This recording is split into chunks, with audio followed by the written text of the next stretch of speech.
रामा ठाड़े भय का दमा जुड़ा छैया हो।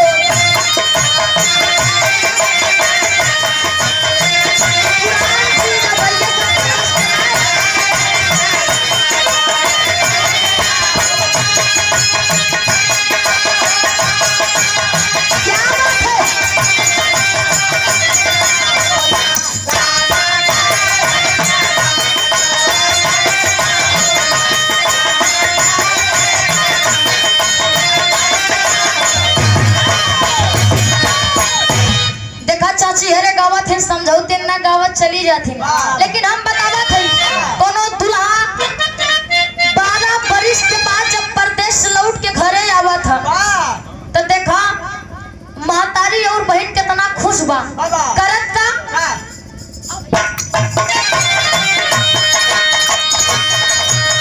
माई लइके निकाली है चना पीढ़ैया हो ना।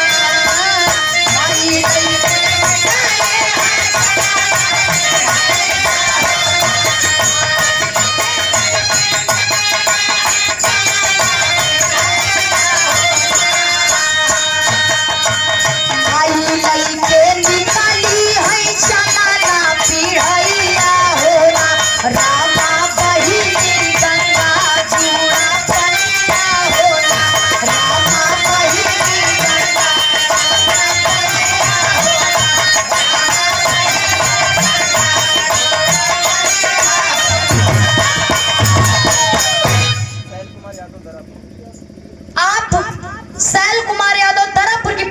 से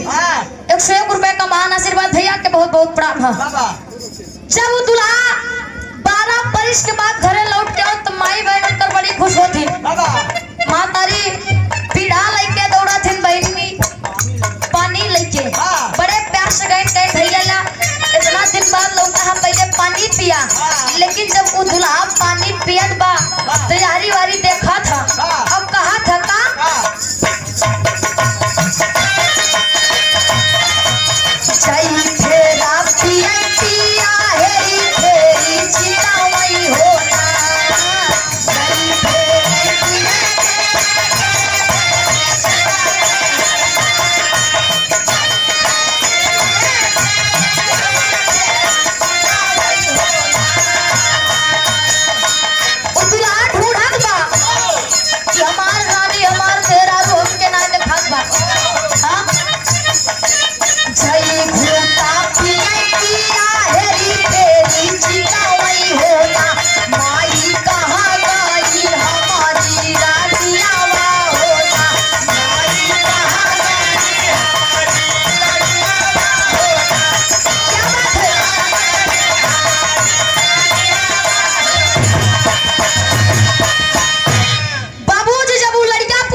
मिलके अपने लड़का से झूठ बोलत कि ये बेटवा जब से तू परदेश गया तोरे मेहरारू के आदत खराब हो गया, ना घरे के काम करे ना कुछ दिन पे दिन जाई के वही कुआं पे अय्याशी करत था। पानी भरे जाती हमसे लोग से ना पूछिए ना तचिए बने मन का काम करत है बेटा हम नहीं जानी। बाबूजी जब इतना बात सुना थे तो एकदम क्रोध में आ जाता कि ओकर इतना हिम्मत कि घरे हमार मातारी बहन ओकर बात नहीं सुनती हां। और देखा एक आग और लगाओ कहीं बेटा इतने बतिया ना रे तोर मेरा रू गर्भ के मातल बा गर्भवती बा। जब बाबूजी इतना बात सुना तब तो जान ला गुस्सा एकदम कपार पे कहा का तो होरी धाना बेटी करा भागे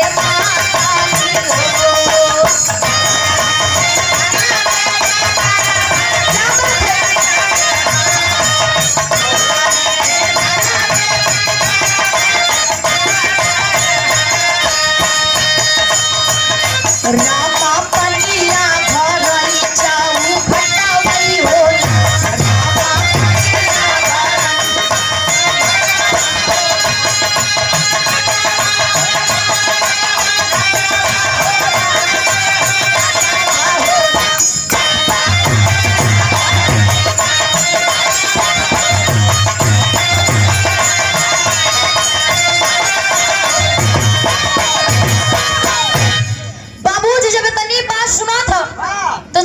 पानी सानी फेंक के पहले जाता बाबा के इनारा पे कि आज जाती उनका मार डाला मैं तो अपने घरे से निकाल देवे तनी कुलच्छनी मेरा रो हो गया चाहिए। मतलब कि 12 साल से हम परदेश है केकर लड़कियां लेके अपने पेट पे हुमत बा। आज जब जाए के अपने मेरा से अड़ब तड़ब बोला था किसी आए के गुस्सा में डांटा था तब मेरा रुआ बेचारी रोई के गोड़ पकड़ के कहा था का अरे पानिया भजना आए बाबा चाहू घटा वही होना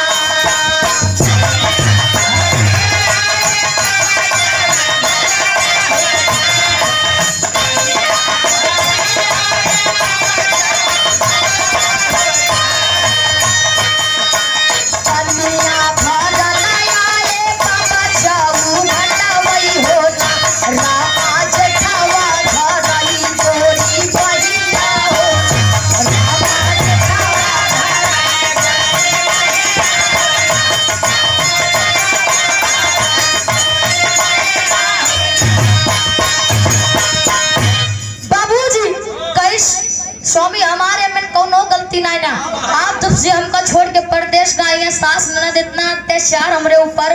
दिन रात घरे से लेके बाहर तक पूरा काम करावे ऊपर से आप कर बढ़ के भैया जेठौत हम जब पानी भरे आई थी तो हमारे साथ जबरदस्ती करा थे बाबूजी जब इतनी बात सुना थे कहा था का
नीच काम करे तो ले आवा तलवार अब बहन जाति जो में हाथे तो कब टच करे तो के पकड़े ने वो हाथ हम काट दे उनका राज। लेकिन देखा पहले जमाना के मेहरारू के सोच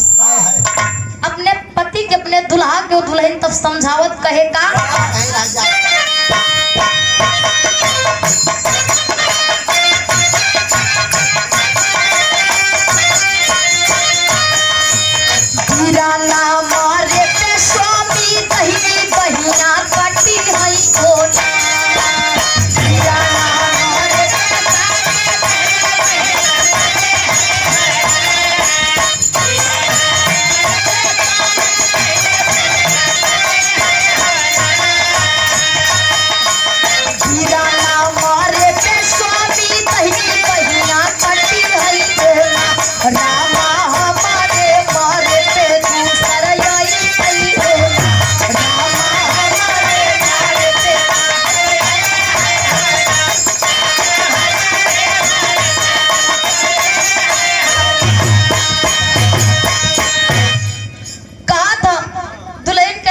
अगर तू अपने भैया के मार देवा तो जानला तार दहिनी बाह कट जाए क्योंकि बड़ा भाई हमेशा दहिनी बाह होता है। अगर अपने भैया के मार देवा तुम्हारा भैया ना पहुआ लेकिन अगर हम के मार देवा तो दूसर तो के मिल जाए मेहरारू तो काहे नहीं ऐसा करता कि तू हमके मार दा बाबूजी सीरियस हो जाए नहीं वो पीटर तनी देरी संभर जाए कब संभारे रामू ऐसा छुनछुना नंचु तो सुधर नहीं सकते भैया वो ते काम मेरा रूप ने संज्ञा के समझाइश कैसे देखा भाई के जिन मारा तो हमके निकाल देना तो हमके जान से मार दा हम वो कलंकित होई के हम जी ना पाऊ के का मुंह दिखाई वो दुल्हा देखा प्यार से समझाओ कैसे देखा तुम्हार अर्धांगनी एमन हर कोनो गलती ना भा गलती हमार बजन तो के छोड़ के हम परदेश में रहे अपने मातारी बहन के ऊपर विश्वास करके आज मेरा छोड़े लायक सबके ऊपर से हमारा विश्वास उठ गया। ये दुनिया है ऐसे मतलबी है, स्वार्थी है, लोग मतलब के हैं, स्वार्थी दुनिया बा। जब तक मतलब बा तब तक लोग रिश्ता रखत हैं, अब मतलब खत्म होता रिश्ता खत्म कर देते हैं, फिर चाहे जितना खास रिश्ता रहा। धर्मेंद्र प्रदेश ना है बहुत दूर छोड़ के। हाँ समझदार है काफी वाह धर्मेंद्र भैया यही खातिर नहीं गए ढोल बजाएंगे रात में घरे। हाँ भाई भैया रात में ढोल बजाओ थे तो दिन में घरे वाह बराबर देख रेख मेरा रुक गए करा थे भाई ये सही कहा था। देखा तू दोनों फायदा बा, आपको फायदा बा कि मेरा रुक रखवाली कर लेता है और हमारा फायदा भैया हम लोग भी रहा गाय लेता ही आप लोग के दम पे। अब इस हमारे कार्यक्रम के समापन